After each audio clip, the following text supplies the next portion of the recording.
Hello hello friends, कैसे हो आप। आई होप आप अच्छे होंगे। और बच्चों की 3 दिन कंटिन्यू छुट्टियां हैं तो अभी बच्चे सो रहे हैं। फ़िलहाल मैं बना लेती हूँ अपना डिटॉक्स वाटर जो मैंने घर पे बनाया है। साथ ही कर लूँगी नाश्ते की तैयारी। और नाश्ते में आज मैं बना रही हूँ मुठिया। एक्चुअली कल की बहुत सारी सब्जियाँ आई हैं तो आज मैं 2 स्पेशल चीज़ बनाऊँगी। तो फ़िलहाल मैं नाश्ते की तैयारी में कर रही हूँ मुठिया की तैयारी। तो आधी लौकी थी जिसे मैंने पतले वाले ग्रेटर से ग्रेट कर लिया है। साथ में आधा कप लिया है मैंने आटा, साथ में 2 चम्मच लिया है बाजरी का आटा, 2 चम्मच लिया है मक्के का आटा, साथ में 2 चम्मच मैंने डाला है इसमें रवा, पतले वाले मतलब बारीक वाला रवा है। आप चाहे ना तो सिर्फ आटे से भी बना सकते हैं। फ़िलहाल मेरे पास सारे आटे थे तो मैंने मिक्स करके बनाया है। उसके साथ डाला है हल्दी, लाल मिर्च पाउडर, धनिया पाउडर और साथ ही 1 मुट्ठी मैंने डाल दिया है इसमें पालक। अगर आपके पास पालक मेथी हो ना तो थोड़ा सा वो भी डाल देना चाहिए। टेस्ट के हिसाब से डाला है नमक, 3 बड़े चम्मच डाला है मोयन घी के मतलब ऑयल वाला, साथ में डाला है थोड़ा सा बेकिंग सोडा, आधा कप डाला है दही। और बस इसमें कोई भी पानी ऐड नहीं करना है। लौकी के पानी से, दही से आटे को अच्छे से हम लगा लेंगे, सॉफ्ट सा आटा लगेगा। और बस यहाँ कोई भी पानी मुझे ऐड नहीं करना हुआ। और ये देखिए हमारा जो मुठिए का आटा है वो रेडी हो गया है। बस इसे एक अच्छा सा शेप देंगे। मैंने एक सिलेंडर शेप दिया है। आप चाहें तो छोटी छोटी मुठिया भी बना सकते हैं, आप अपने हिसाब से शेप दे सकते हैं। तो फ़िलहाल मैंने सिलेंडर शेप दिया है। और बस इसे स्टीम करने के लिए रख देंगे 15 से 20 मिनट। आपका मुठिया अच्छे से स्टीम हुआ है या नहीं इसके लिए आप नाइफ़ डाल कर एक बार चेक कर लें। अगर आपकी नाइफ़ बिल्कुल क्लियर निकलती है तो इसका मतलब आपकी मुठिया जो है वो रेडी है। बस इसे निकाल के रख देंगे ठंडा होने के लिए। जब तक से हमारी मुठिया ठंडी हो रही है तब तक से मैं फटाफट से नहा लेती हूँ। बाकी बच्चे भी उठ गए हैं, बस नहा लिया है, नहा के पूजा कर लिया है और वापस से आ गई किचन में। तो फ़िलहाल यहाँ पे मैं तैयारी कर ले रही हूँ तड़के की, क्योंकि मुठिया में एक तड़का भी दिया जाएगा। तो मिर्ची है, कड़ी पत्ता है और मुठिया हमारी जो ठंडी हो गई है इसे भी काट लेंगे। बहुत मोटा नहीं, बहुत पतला नहीं काटना है, एक मीडियम शेप में मैंने काट लिया है। बस यहाँ पे डाला है ऑयल, डाला है, साथ में डाला है राई, इसके साथ डालेंगे हरी मिर्च, कड़ी पत्ता और खूब सारा सफ़ेद तिल। सफ़ेद तिल तो वैसे भी बहुत हेल्दी होता है तो मैंने तिल थोड़ा ज़्यादा डाला है। बस इसे जैसे ही चटक गया है मैंने डाल दी है मुठिया। और मुठियों को दोनों साइड से 10 से 15 मिनट में दोनों साइड से एकदम करारा सा सेक लेंगे और हमारी जो मुठिया है वो रेडी हो जाएगी। बच्चों को तो ये बहुत ही पसंद है, पर हस्बैंड को भी बहुत अच्छी लगती है। और इसके साथ मैंने कोई भी चटनी नहीं बनाई है और हमारी मुठिया रेडी हो गई है। साथ ही साथ मैंने लंच भी बना लिया है। और उसके साथ मैंने कल कहा ना कि सब्जियां बहुत सारी आई हैं, उसमें आई थी 3 कच्ची केरी जिसका मैं बनाऊंगी अचार। झटपट से बनाओ और फटाफट खा लो, मतलब तुरंत बनाओ और तुरंत खा लो, ऐसा अचार है। तो आम को मैंने आधे घंटे पहले भिगो के रखा था क्योंकि इसका तासीर गर्म होता है। उसके बाद इसे अच्छे से पोंछ लिया है, पानी बिल्कुल भी नहीं होना चाहिए। फिर उसके बाद मैंने ग्रेटर से इसे ग्रेट कर लिया है जिससे लच्छेदार हो जाए। अगर आपके पास मोटा ग्रेटर है तो आप वो यूज़ करना, मेरे पास नहीं था तो मैंने इसी से ग्रेट किया है। और इस लच्छेदार आम में हल्दी और नमक मिलाकर इसे साइड में रखेंगे। और यहाँ पे लेंगे 1 कप राई का तेल जिसे अच्छे से गर्म करके ठंडा करेंगे। जब तक हमारा तेल ठंडा होता है मैं तैयारी करती हूँ मसालों की। तो यहाँ पे मैंने 2 चम्मच लिया है सौंफ, लिया है 1 चम्मच लिया है धनिए के बीज, 1 चम्मच लिया है राई। राई आप पीली वाली भी यूज़ कर सकते हैं, मेरे पास काली वाली थी तो मैंने वो डाला है।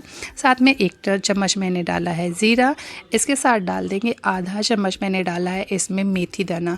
मेथी दाना थोड़ा सा कम डाला है क्योंकि बहुत ज़्यादा कड़वा हो जाएगा। इसके साथ मसालों को अच्छे से भुनेंगे, बहुत ज़्यादा नहीं भुनना है वरना मसालों का स्वाद कड़वा हो जाएगा। तो इसे थोड़ा सा भुनेंगे जब तक से एक अच्छी सी खुशबू ना आने लगे।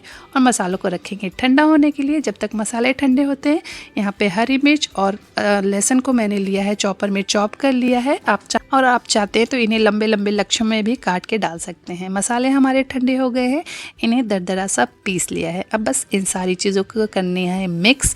तो यहाँ पे मैंने आम में डाला है पिसा हुआ मसाला, मैंने 3 बड़े चम्मच से मसाले डाले हैं। साथ में डाला है तीखी वाली लाल मिर्च, हल्दी और कलौंजी। और बस इन सारी चीज़ों को अच्छे से मिक्स करेंगे। यहाँ पे मैंने जो भी चीज़ें ली हैं इसमें पानी का बहुत ध्यान देना, पानी बिल्कुल भी टच ना हो, इसलिए मैंने इन सारी चीज़ों को हाथों से मिक्स भी नहीं किया है, मैंने इन्हें फॉर्क से मिक्स किया है। जब ये सारी चीज़ें अच्छे से मिक्स हो जाएंगी तो मैंने जो अदरक और मिर्ची और लहसुन जो दरदरा मैंने चॉपर में चॉप किया था वो डाल देंगे और इसे भी अच्छे से मिक्स करेंगे। मिक्स करने के लिए हमेशा आप फॉर्क का यूज़ कीजिए, हाथ को यूज़ नहीं करना है। और बस इन सारे अचार को ट्रांसफ़र कर देंगे एक बाउल में। और जो हमारा ऑयल था वो भी बिल्कुल ठंडा हो गया है और बस इस ऑयल को डालेंगे, हल्का सा मिक्स करेंगे और इसे रख देंगे जार में। अगर इस अचार को आपको 6 से 7 महीने के लिए रखना है तो इसमें ऑयल के जो है ना वो और भी ज़्यादा जाएगा, मतलब अचार के ऊपर तक वो ऑयल होना चाहिए।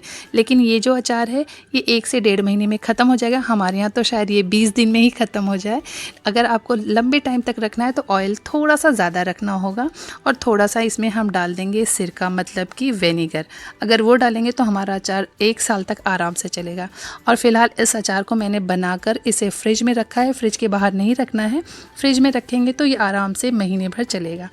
और उसके बाद हमने लंच किया है। लंच करने के बाद मैंने सोचा कुछ तैयारियां कर लूँ। मुझे जाना है गांव शादी में, तो मैंने सोचा कुछ चूड़ियों का सेट लगा लूँगी। कुछ साड़ियां हैं, कुछ साड़ियां लेनी हैं, तो जो साड़ियां हैं उनका मैंने सोचा सेट लगा लूँ।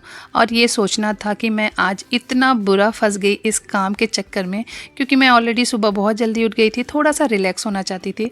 पर ये जो काम लेके बैठी इसमें ऐसी फंसी ना कि 2 घंटे तो पता नहीं किधर चले गए। तो मैंने पहले सोचा चूड़ियों का सेट लगाऊँ, और जब चूड़ियाँ निकाली तो इतनी सारी चूड़ियाँ की पूछो ही मत। और बहुत सारी चूड़ियाँ तो ऐसी जिन्हें डिस्कार्ड करना था। एक्चुअली होता क्या है कि हम जब कोई साड़ी खरीदते हैं तो हम उस पर उसी समय सेट लगा लेते हैं, और जो पहले की चूड़ियाँ होती हैं वो यूज़ नहीं हो पाती हैं। यहाँ पे जो चूड़ियाँ हैं ये तो मेरी बहुत सारी चूड़ियाँ मेरी शादी की हैं। इनफैक्ट कि मेरी जो जयमाल की चूड़ियाँ हैं वो भी रखी हुई हैं।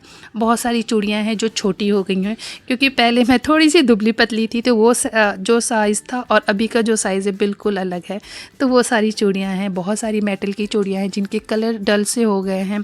बहुत सारे ऐसे कड़े हैं जिसमें थोड़ी सी कोई मिस्टेक है, मतलब किसी के डायमंड गिर गए हैं, किसी को कलर बहुत डल से हो गए हैं। और कोई चूड़ियाँ तो ऐसी हैं ना जिनके बॉक्स मैंने खोले ही नहीं हैं। ऐसी बहुत सारी चीज़ें थी जिन्हें मुझे निकालना था। तो फ़िलहाल, और यकीन नहीं मानोगे आप, मैंने इतनी सारी चूड़ियाँ निकाली हैं कि मेरे ऑलमोस्ट 2 बॉक्सेस खाली, मतलब चूड़ी के 2 बैंगल्स के बॉक्स जो है वो खाली हो गए। इतनी सारी चूड़ियाँ निकाली। तो मैंने सोचा आज तो मेरे पास जितनी भी ऐसी चीज़ें हैं जिन्हें डिस्कार्ड करना है वो सारी चीज़ें निकाल लूँ। साथ ही साथ मैंने सोचा मेरे पास बहुत सारे नेल पॉलिश हैं। एक्चुअली होता क्या है कि ना, पसंद आती हैं चीज़ें, पर आप इसने अपने काम के रूटीन में इतने बिजी हो जाते हो कि नेल पॉलिश लगाना या ये सारी चीज़ें करना आपकी बस में नहीं होता है।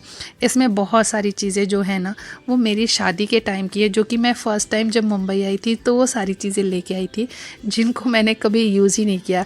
ज़रूरत पड़ी तो हमेशा मैंने नया ख़रीद लिया, उन सारी चीज़ों को निकाला ही नहीं। तो वो सारी चीज़ें निकालेंगे। साथ में मेरे पास बहुत सारे आर्टिफिशियल ज्वेलरी है जिन्हें मैं कभी भी नहीं पहनती हूँ। तो फ़िलहाल मैं इसमें से जो ख़राब हुए हैं उन्हें निकाल दूँगी, और जो अच्छे हैं जिन्हें मैं पहनती भी नहीं हूँ वो मैं दे दूँगी किसी को भी जो यूज़ कर ले। तो और बहुत सारी चीज़ें तो इसमें ऐसी हैं जिन्हें मैं यूज़ ही नहीं करती। जैसे मैं कभी भी मेकअप नहीं करती हूँ। मैं नॉर्मली आईलाइनर लगा लेना या लिपस्टिक लगा लेना इतना काफ़ी होता है। लेकिन मेरे पास मेकअप ब्रश के 2 सेट हैं जिनको मैं यूज़ ही नहीं करती हूँ। तो एक जो है मेकअप ब्रश वाला जो एक सेट है वो तो ख़राब हो गया, लेकिन दूसरा वाला बहुत अच्छा है, तो वो मैं दे दूँगी किसी को जो यूज़ कर ले। और फ़िलहाल देखिए हमारे घर से कितना सारा कचरा निकला, इतनी सारी चूड़ियाँ निकली हैं। मैंने बोला ना मेरे 2 बैंगल बॉक्स खाली हो चुके हैं, और मेरी जो अलमारी है वो ऑलमोस्ट आधी खाली हो गई है, जो कि देखकर बहुत ही सुकून सा हो रहा है। जब आप कोई चीज़ ऐसे क्लियर करते हो ना कि अच्छा ये सारी चीज़ें यूज़ की नहीं है, इन्हें निकालो, और वो जगह जब खाली होती है ना बहुत ही अच्छा फील होता है। तो फ़िलहाल ऐसी ही फीलिंग मुझे अभी आ रही है। तो फ़िलहाल मैं इस सारे कचरे को कर लेती हूँ साफ़, और वीडियो को कर देती हूँ यहीं पे एंड। आई होप आपको ये वीडियो पसंद आया होगा। तब तक के लिए बाय।